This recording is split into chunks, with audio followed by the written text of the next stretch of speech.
in that environment, was very determined to not f up. I love this place. I want to die here already. I hate my fans too. I hate being famous. I hate my job. I had so much pain inside of him, and I didn't see it. I could use somebody. I need somebody to talk to. I'm not going to say I had a mental or nervous breakdown, but I came close. In fact, I wanted to murder everybody involved, and then myself in the shower. It was a dark place, dark, very dark, low moment. Anthony Bourdain had everything going for him. He was rich, successful, and had a career a chef can only dream of. But Anthony struggled with fame and struggled even more with love. So let's get into it. Anthony Bourdain was one of the most beloved characters in culinary, and he had a successful career in media. People loved to watch him, but even with everything going well in his life, there were some bumps in the road, and ultimately it led to his tragic ending. So let's go ahead and talk a little bit about his life, who he was, and how it all fell apart. If you guys don't recognize his name, you definitely recognize his face because he's been everywhere. But what's interesting about Anthony is that a lot of his success came later in his life. So for the first beginning, he really did struggle. He does acknowledge that he struggled with drugs when he was younger, and that'll be a theme throughout this video, but he was able to graduate from culinary school and work at one of the best restaurants in New York right after graduating. His boss was quoted saying, "The first time I met him, he was in the kitchen and cooking. It was a cramped kitchen that had been designed back in the 70s, so it was kind of out of proportion. And he was very quiet, almost timid. But even with his shy personality, he was able to thrive in this space. He actually came out with a book in 1997 titled Don't Eat Before Reading This. It's a really interesting idea because he wrote it from a chef's perspective on how dirty the kitchen can be. Here's a quote from the book: "Good food, good eating is all about blood and organs, cruelty and decay." So the title of the book is fitting. But what's fascinating is that at this point, he was a successful chef, but he wasn't that much more, and he wasn't making a lot of money, but this book took him to the next level. Here's a headline: "Middle-aged, desperate, and broke as a joke. How Anthony Bourdain became an instant sensation." They write, "It was April 1999. He woke up as he usually did, a man with no credit cards or health insurance, 3 months behind on rent, and nervous about the years of unfiled taxes. But I guess he wrote a story and sent it off to the New Yorker. The story was eventually published, and it went viral for back at that time, and it actually landed him a book deal and changed his life. I wrote a short piece intending it for a free paper in New York called the New York Press. And they intended to publish it, I was told, but it kept bumping it week after week after week. And in a moment of hubris, I listened to my mom's completely unreasonable suggestion that I send it to the New Yorker.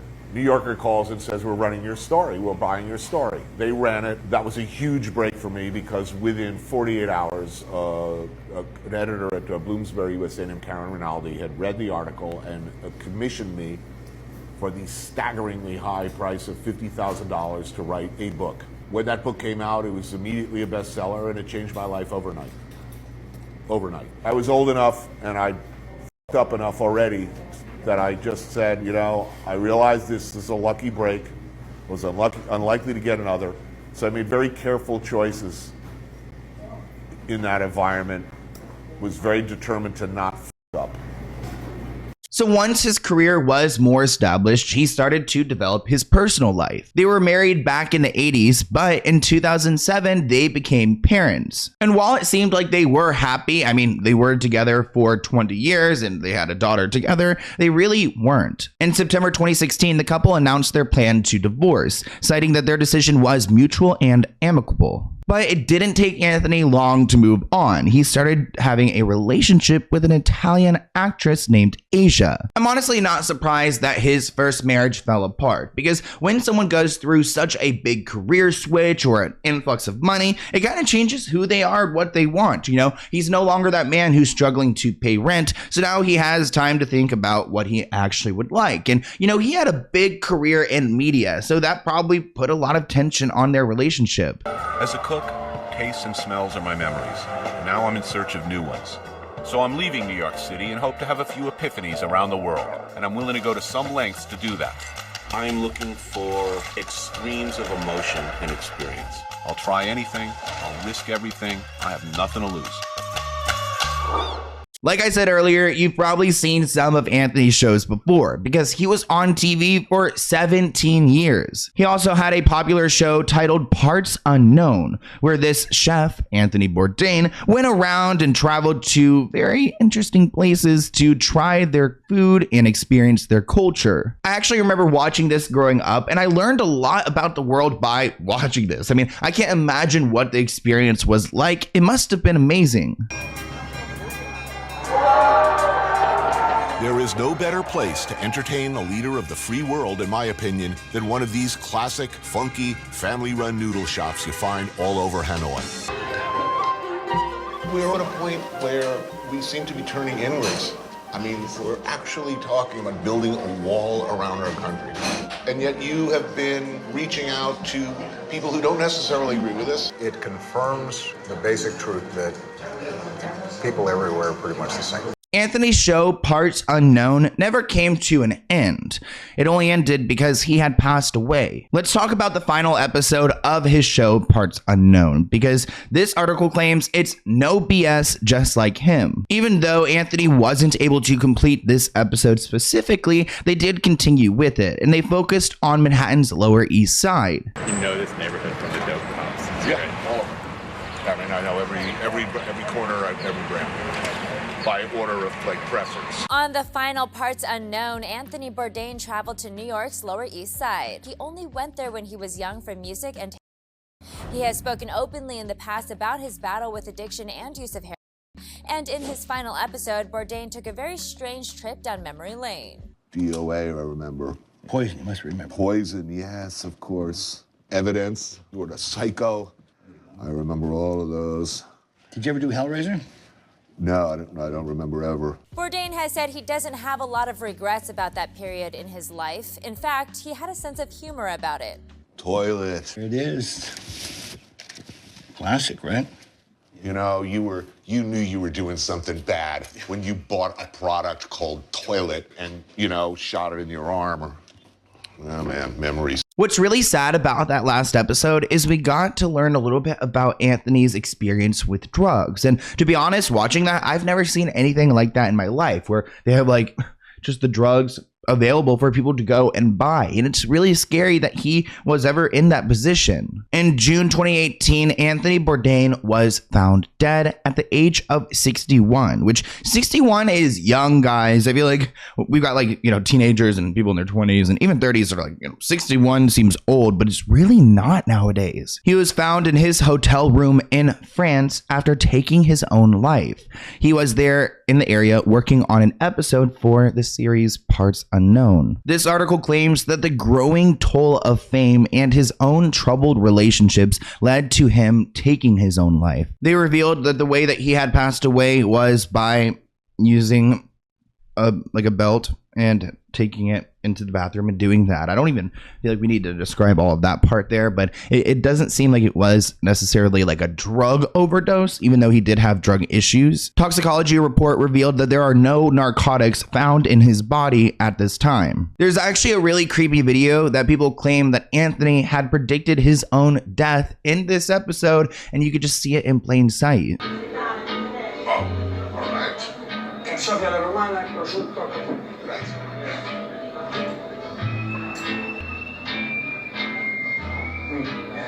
Yeah.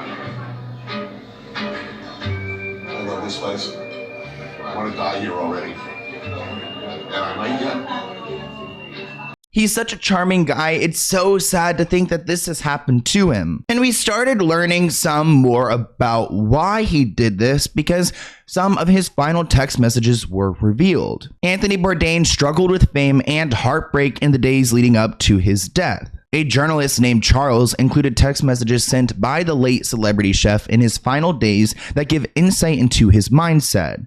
Quote, "I hate my fans too. I hate being famous. I hate my job," he wrote to his ex-wife. "I am lonely and living in constant uncertainty." Seeing this news story come out about a revealing final text that he texted out saying, "I hate my fans too. I hate being famous. I hate my job."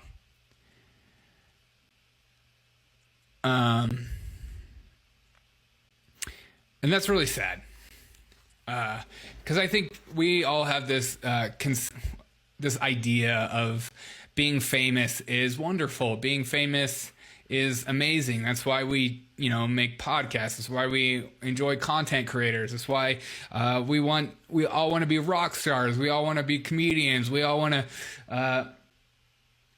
have eyes on us. But sometimes we forget that sometimes the person behind the camera is actually in a lot of pain and suffering. And sometimes when you attack their content and call them a bag or racist or transphobe, that it affects them, and that they're people too deep down inside. I totally agree with him. I mean, being famous is hard. It seems so glamorous sometimes, but it's really not. And even sometimes with a little bit of online clout I have, it's a struggle when you I don't know. The other day I was crying on the side of the street, and then someone came up and was like, "You do such amazing work." And I'm like, "I'm miserable. I hate my life." But remember Anthony's partner, Asia, that he started dating after his divorce? Well, supposedly there were photos of her dancing with someone at a restaurant that these two go together often. Anthony was incensed over the images and searched Land of the Dead star's name online 100 times, causing them to argue through the phone and through text message. Anthony texted, "I'm not okay. I'm not spiteful. I'm not jealous that you've been with another man.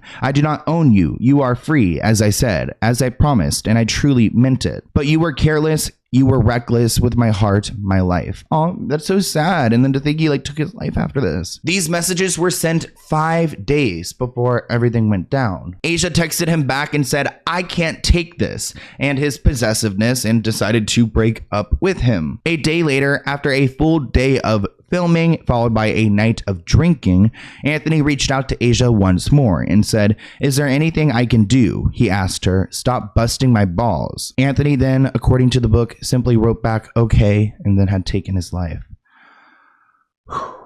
That's tough. The New York Times reached out to Asia for a comment, and she told the newspaper that she had not read the book, and she wrote, "I clearly told this man that he cannot publish anything I said to him." Asia has said in the past that her infidelity was not to blame for his death. And we can't put it all on Asia. We cannot blame her 100% for it, but I would feel some sense of guilt or accountability if I were her, just because you were the one interacting with him right before this happened. But I also sympathize with the hate that she could be receiving. She was quoted saying, "People say I murdered him. They say I killed him. I understand the world needs to find a reason. I would like to find a reason too. People need to think that he had taken his life for something like this. He cheated on me too. It wasn't a problem for us. He was a man who traveled 265 days a year. When we saw each other, we took really great pleasure in each other's presence. But we are not children. We are grown-ups." Oh, it's so sad. They said I murdered him. People say I killed him. Ossie Argento is reacting to the hateful comments and social media trolling she endured after the death of her partner, Anthony Bourdain. I understand that the world needs to find a reason. I would like to find that reason too. He was so deeply loved. There were allegations that you had not been faithful to Anthony, and of course people jumped on this. People need to think that he killed himself for something like this. He had cheated on me too. It wasn't a problem with us. He was a man who traveled 265 days a year. When we saw each other, we took really great pleasure in each other's presence, but we are not children. I cannot think of Anthony as somebody who would do an extreme gesture like this for something like that. I had so much pain inside of him, and I didn't see it. I did not see it. And for that, I will feel guilty for the rest of my life. Now, I don't want to put any more shame onto her because she's probably gone through hell dealing with this. And I feel bad for anyone who's lost a partner, a loved one, a family member to something like this. We do have a final interview from Anthony Bourdain, and it seems like he had predicted his tragic death. Speaking about his hectic life on the road, he said that his greatest comfort was spending time with his family. Quote, I'll go back, see my daughter, unpack, repack, mimic a normal life, which is extraordinarily pleasurable to me. I really love doing laundry. When I go home, putting my laundry in the machine and hearing the dryer going around, that's very comforting to me. Anthony claimed that despite his hectic travel schedule, he was not ready to retire anytime soon and would likely die while working. Quote, I gave up on that. I've tried. I just think I'm a little too nervous, neurotic, driven. I would have had a different answer a few years ago. I might have deluded myself into thinking that I'd be happy in a hammock or gardening, but no, I'm quite sure I can't. I'm pretty sure I'm going to die in the saddle. And what's really sad about this is that there were warning signs. I found a bunch of articles that, you could tell in these episodes he was not a happy man. Anthony visited a psychotherapist in Argentina and was quoted saying, Argentina has the distinction of being home to more head shrinkers per capita than anywhere else in the world. He said during the episode, I need somebody to talk to. He went on to a therapist and talked about his relationship with food and how sometimes it sends him into a depression. Quote, I'll find myself in an airport, for instance, and I'll order an airport hamburger. It's an insignificant thing. It's a small thing. It's a hamburger, but it's not a good one. Oh my gosh. Suddenly I look at the hamburger and I find myself in a spiral of depression that can last for days. Sounds like he's taking the hamburger or the food and really coping with his emotions through this. Why is psychotherapy so huge in this country? This is the kingdom of doubt. It's an extraordinary thing because in many cultures, to confess that you need to even confide in someone is seen as a sign of weakness. It's kind of cool. Because I could use somebody. I need somebody to talk to. Things have been happening. I will find myself in an airport, for instance, and I'll order an airport hamburger. It's an insignificant thing. It's a small thing. It's a hamburger, but it's not a good one. Suddenly, I look at the hamburger and I find myself in a spiral of depression that can last for days. George Orwell said something that really upset me. He talked about human beings are essentially tubes into which we shove food. Mm-hmm. And this is my job. My job is to shove food into my face. And what's wrong with that? At the end of the day, you never know what someone's going through. You can see the happiest, hottest, richest, most famous people, and they could be absolutely miserable. Anthony Bourdain's death was shocking and a sad reminder that depression can affect anyone. In one interview, Anthony was quoted saying, I should have died in my 20s. I became successful in my 40s. I became a dad in my 50s. I feel like I've stolen a car, a really nice car, and I keep looking in the rear view mirror for flashing lights, but there's been nothing yet. So it sounds like he almost is giving imposter syndrome? Like when you feel like you shouldn't have the successful things that you do have. He never felt okay accepting his success and his fame or any of that. Almost like he didn't deserve it. I chose in Sicily because we already screwed up a Sicily show in a previous series, but I thought, it's beautiful, the people are nice, the food's great. It's a good way to, do a chill, easygoing show. And the minute that dead octopus started hitting the water around me, my sense of rage and self-disgust and just, I'm not going to say I had a mental or nervous breakdown, but I came close. And the implication, explicit or not, from some of the people I was working with on that episode in particular, that I should play along with this horrendous manipulation of reality, that I should, maybe hook a dead octopus and wag it around. Look, he's still peppy, he's still alive. What a triumphant day at sea, when in fact I wanted to murder everybody involved, and then myself in the shower. It was a dark place, very dark, low moment. Before we close out this video, let's talk about the moment he was found. As I mentioned earlier, he was in France and his team was surprised that he didn't come down for dinner because he never skips out on a good meal. Eric Ripper is the person who found Anthony's body and he's also a chef. So he went up the next morning to go and check on Anthony because he hadn't seen him. Eric and Anthony were planning on spending a lot of time together while in France. They had breakfast together, they had lunch together, they had dinner, and they were I guess Eric was confused on why Anthony wasn't showing up for their meals, and that's why he went to go and check on him. When he did find his body, his entire camera crew was ready to film. They were waiting for Anthony, and they were all at this market ready to go. Anthony wasn't picking up his cell phone, and it was 9:30 in the morning, so Eric got up from his table and he went to the room. Authorities say that the receptionist unlocked Anthony's hotel room. Then a production assistant rushed to the scene announcing there's a big problem. Quote, it was like they were all struck by lightning. They all just sat on the ground. They didn't say what was happening. They probably didn't know everything. So the camera crew packed up their stuff and they left. And I guess as far as an investigation, the prosecution realized that there weren't any signs of violence. So there wasn't a suspect. There really was nothing to go and investigate because it was clear that he had done this to himself. And it supposedly appeared as an impulsive act to this investigator.